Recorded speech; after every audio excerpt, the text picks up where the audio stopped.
Now my shark tank is looking super cool at the moment. Got a couple of white tip reef sharks swimming around.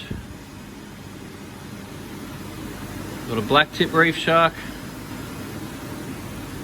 Now in general, as an aquarium fish, a white tip reef shark, as inappropriate as it is, but for a large tank like this, a white tip is really a better animal.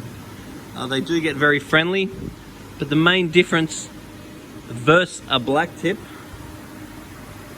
is that of the whaler species, the white tip is the only one that can sit down and have a rest. So there's one of the white tips, and it's just underneath that cave having a sleep.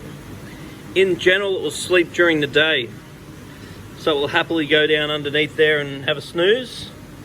Whereas the black tip reef shark, for a display like this, where people are constantly seeing it, black tip was really a beautiful animal, but for a home aquarium, assuming it was giant, white tips are really better. The other thing about white tips is that a lot of the day they'll just sleep, but then when they see you, then they get all excited and swim around.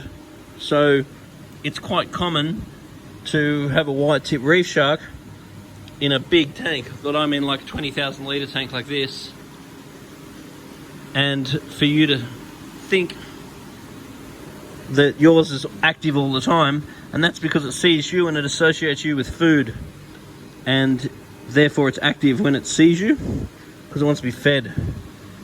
So once again, a white tip is the only whaler species that can breathe effectively and pump oxygen through its gills. Something like a black tip needs to swim all the time. The white tip can stay still.